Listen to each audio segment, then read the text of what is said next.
Aceștia vor interpreta sceneta Gaițele de Alexandru Chirițescu.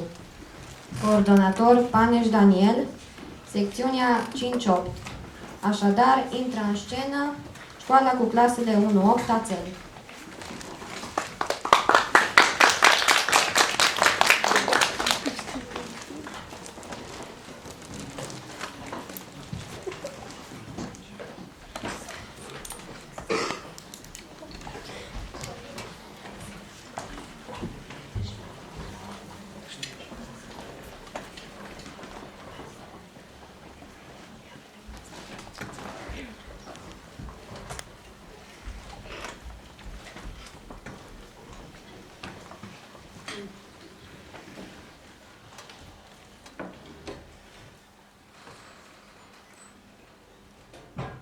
Ce faci, Sață? Ai dormit cu cărțile în mână. Nu bat. Te uiți la mine să bat? Cu ce să bat? N-ai as? N-am. Mă mir. Dar ce? Mă văduși că mă dau pe mine așa afară din casă?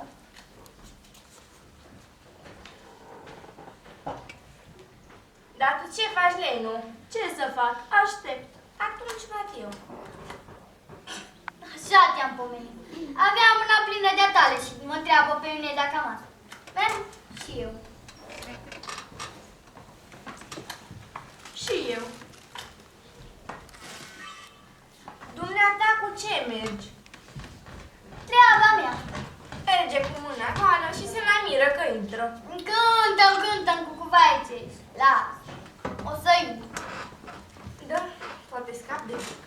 Mai bateți mult joc de mine. Frumos ușare. Ha!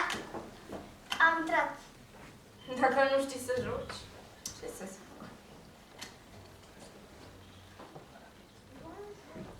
Coleg Penache, Ia mă spune că nu joc în cărți. trage sorului ăsta până să faci ce vrei în casa dumitale. Bonjour, mămiță. Bonjour, madame. Ți-am adus aminte și de soacră ta. A, da, Dumnezeu să mai vii și pe la mine. Am mămiță, stai și ocupat. Am plecat mister la fete și să mă țin după ele toată ziua. Aha, foarte bine, mai vezi și de copii, nu toată ziua hai mă prin oraș. Deci a plecat drăguț-o, că de-a viața adus-o de la Paris. Ia Diana Chetu. Vai, cea mai plâns săracă. Secete, frate, secete. Mai avea pretenții să-i plătesc și drumul înapoi la Paris. Ei bine, i-am arătat eu drum. Trebuie să ne strângem și să facem economii. Vremuri grele.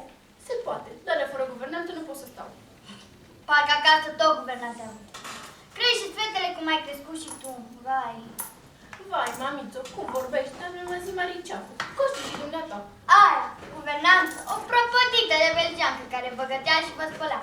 Guvernantele mele se puneau de la 9 dimineața în coțe și porneau cu fața în la 2 spre 4. O să fii voi, boier, dar... Tu e de Diana, că come le ordinar. Mamițu, iar o super și te mai mir că nu-ți vine prin casă. Da, dar ce-i spus-i, frate, păcatele mele, nu mai pot să scot o vorbă din gură, că mi-au răsucit pe toate părțile. Cine face cartea lui? Și e treabă. Da, eu sora, păi a făcut și ea din ea ori. Puneți-l în cap, poate o să-ți aduce aminte cumva. Iar cărți, toată ziua și toată noaptea cărți. Oh, că de-abia ne așezarăm. Atâta distracție avem și noi. De distracție fără bani nu se poate. E că nu ți-am minat-o, fii pe pace. M-a scuturat de nache, m-a scuturat. Ce țață, nu ți-e păcat de Dumnezeu? Te-am scuturat eu? Uite, am așezat în 800 de lei și creițarii ăștia. Poftim fund. Mâine... Iar te duci cu noaptea ca la mă delegat să cumperi de roche.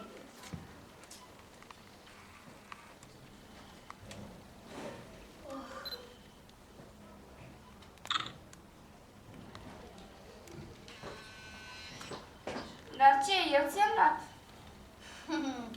Mâine, deja, de zor de dimineață te duci cu noaptea ca la mont elegant să-ți cumperi de roche. Vine de la Caracal goală pușcă și pleacă cu geamantanul într-o zi. Ți-am spus eu că o să te punem sub interdicție. Hai, l-auziți? Are dreptate, Ianache. Se putea, parcă tot să ții cu mine. Am ajuns la mâna băieților, să mă ție băieți. Bietul tată, Dumnezeu să-l ierte.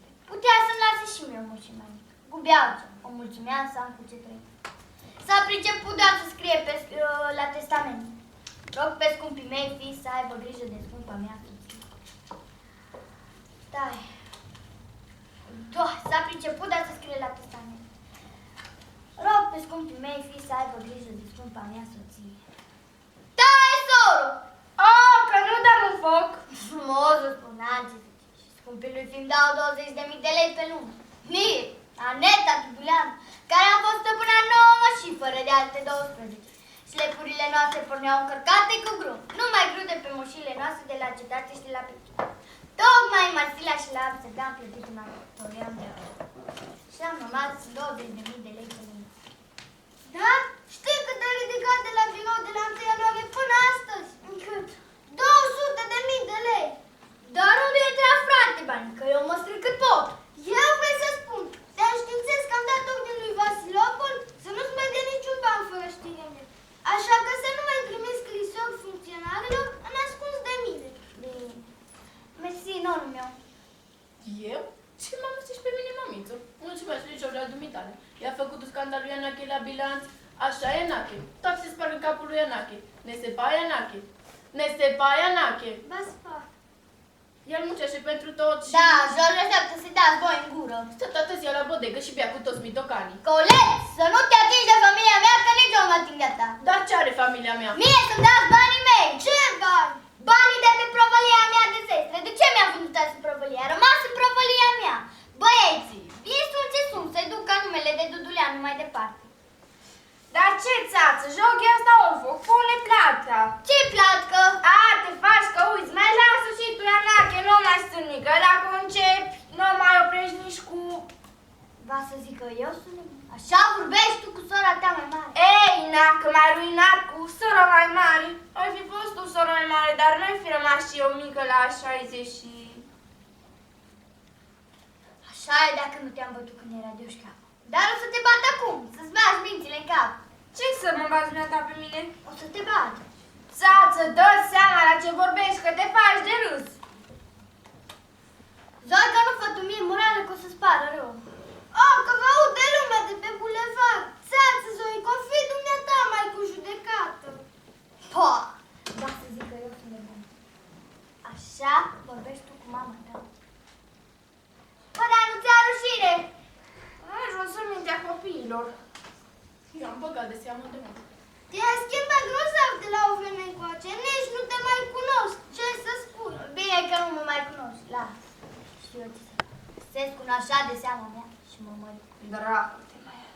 Să aibă grijă de mine și să-mi aducă în casă ce-mi trebuie. Să nu mai am nevoie de voi. Să te ducă la Paris? Ce aveți, frate, toate cu Parisul. Parcă ești nor, mi-a coleg. Vă dați toate în vânt după Paris. Ascultă, madame. Mi-a spus doctora aia, cum că i-a fi spus Sanța Pălan, cum că ar fi spus de la primirea de la Valerica Avramescu, cum că l-ai luat pe fiul meu Ianache, numai cu condiția să te ducă odată pe an la Paris. Și n-am dreptate. Înainte de a censura vocea de 2 ori pe an în străinătate. Stai că mă la pe mine nu m-a dus nici până la Mehadia. Dacă s-ar vărăscă peste 3 kg de pogon, în septembrie te duc la Pucioasă. Ai fi în stare să-ți lași treburile pentru capricii mei?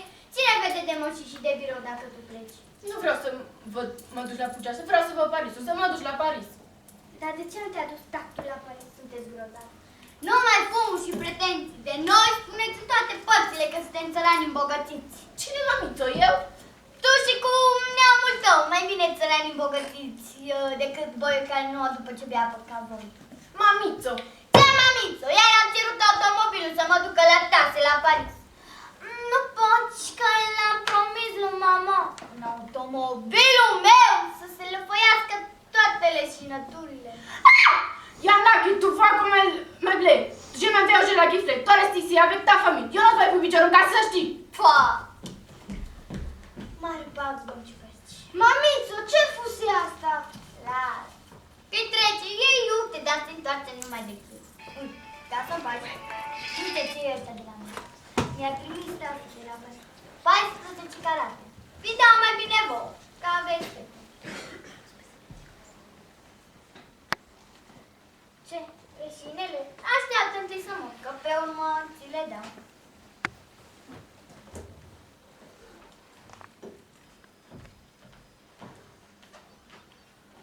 O gaiță dintre cele mai viclene, văzând un biet pe un ce năpârlea, s-a împodobit de grabă, cu mândrele lipene și printre aspeuni se fudulea. Recunoscând-o însă nu știu cine, ce huiduială, ce ciocănială, ce zemplem și ce rușine. Și jumărită bine, când se întoarce iară la gaițe, și el le dă pe ușa afară. Mai sunt și astăzi, din păcate, și printre noi, asemenea eroi, eu însă, țin să nu vorbesc de voi, gaițe cu pene împrumutate.